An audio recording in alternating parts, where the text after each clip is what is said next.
দর্শক বন্ধুরা, আপনাদের সবাইকে আবারও স্বাগত জানাচ্ছি আমাদের চ্যানেলে।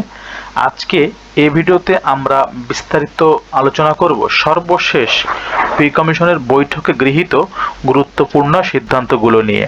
আপনারা ইতিমধ্যে জানেন, নতুন বেতন কাঠামো নিয়ে আলোচনা এখন তুঙ্গে। নতুন পে কমিশনের সিদ্ধান্ত অনুযায়ী সর্বনিম্ন বেতন কত নির্ধারণ করা হলো এবং সর্বোচ্চ বেতন কত হয়েছে। নতুন বেতন কাঠামোতে বেতনের অনুপাতই বা কি ধরা হলো আজকের সর্বশেষ বৈঠকে। এই সমস্ত গুরুত্বপূর্ণ বিষয় নিয়ে আজকের ভিডিওটি আমরা সম্পূর্ণ ও স্পষ্ট তথ্য তুলে ধরার চেষ্টা করছি। যারা নতুন বেতন কাঠামো নিয়ে আগ্রহী তাদের জন্য এই ভিডিওটি অত্যন্ত গুরুত্বপূর্ণ, তাই অনুরোধ করব ভিডিওটি শেষ পর্যন্ত দেখার জন্য। আর যদি আপনি আমাদের চ্যানেলে একজন নতুন দর্শক হয়ে থাকেন তাহলে অবশ্যই চ্যানেলটিকে সাবস্ক্রাইব করে সাথে থাকবেন। চলুন কথা না বাড়িয়ে শুরু করা যাক। তুলনামূলক বেতন চার্ট 2015-2026 প্রস্তাবিত একটু আলোচনা করি। 2026 সালে যে বেতন প্রস্তাব করা হয়েছে, 21 জানুয়ারি 2026 এই বেতন কমিশন তাদের চূড়ান্ত রিপোর্ট জমা দেবে। বর্তমানে প্রাপ্ত তথ্যের ভিত্তিতে 1:8 অনুপাত এবং সর্বনিম্ন বেতন 18,000 টাকা থেকে 20,000 টাকা করার প্রস্তাব কিন্তু করা হয়েছিল। তার উপর ভিত্তি করে এই সম্ভাব্য তালিকাটি তৈরি করা হয়েছে। দেখতে পাচ্ছেন, গ্রেড 1-এ বর্তমান মূল বেতন 78,000 টাকা।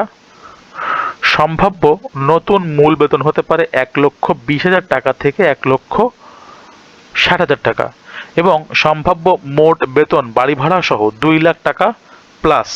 পঞ্চম গ্রেডে 43,000 টাকা। সম্ভাব্য নতুন মূল বেতন 90 থেকে 95,000 টাকা এবং অন্যান্য সুবিধা সহ 1,25,000 টাকা। নবম গ্রেডে প্রথম শ্রেণী বর্তমান মূল বেতন রয়েছে 22,000 টাকা এবং সম্ভাব্য নতুন মূল বেতন হতে পারে 46,000 টাকা থেকে 50,000 টাকা এবং সমস্ত ভাতাদি মিলিয়ে 70,000 টাকা। দশম গ্রেডে 16,000।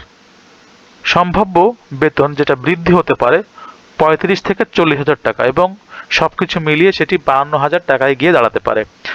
এভাবে ক্রমান্বয়ে 11তম গ্রেডে মূল বেতন 12,500 টাকা, বৃদ্ধি হয়ে এটি 27,000 টাকা থেকে 30,000 টাকা হতে পারে এবং সবকিছু মিলিয়ে সেটি 40,000 টাকায় গিয়ে দাঁড়াবে।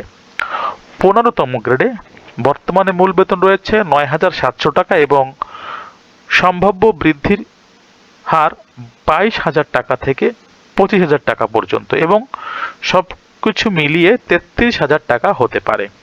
এবং 20তম গ্রেডে সবচেয়ে যেটি গুরুত্বপূর্ণ, 8,250 টাকা মূল বেতন রয়েছে। এটি বৃদ্ধি পেয়ে মূল বেতন দাঁড়াবে 18,000 থেকে 20,000 টাকা এবং সমস্ত কিছু মিলিয়ে একজন 20তম গ্রেডের কর্মচারী 28,000 টাকা তিনি ব্যাংকে পেতে পারেন। তো প্রিয় দর্শক, দেখছেন বর্তমান মূল বেতন এবং যেটি সম্ভাব্য বৃদ্ধি হতে পারে তার একটি তালিকা। এবং এখানে দেখতে পাচ্ছেন এক নজরে নতুন পে স্কেল 2026-এর প্রধান প্রস্তাবনা সমূহ কি সেটি একটু বিস্তারিত আলোচনা করি। সর্বনিম্ন মূল বেতন 18,000 থেকে 20,000 টাকা প্রস্তাবিত এবং সর্বোচ্চ মূল বেতন 1,20,000 টাকা। বেতনের অনুপাত 1:8 সর্বনিম্ন এবং সর্বোচ্চ। এই প্রতিবেদন জমা দেওয়া হবে বা দেয়া হচ্ছে আজ 21 জানুয়ারি 2026। আংশিকভাবে সেটি কার্যকর হবে 1 জানুয়ারি 2026 থেকে এবং পূর্ণাঙ্গভাবে কার্যকর করা হবে 1 জুলাই 2026।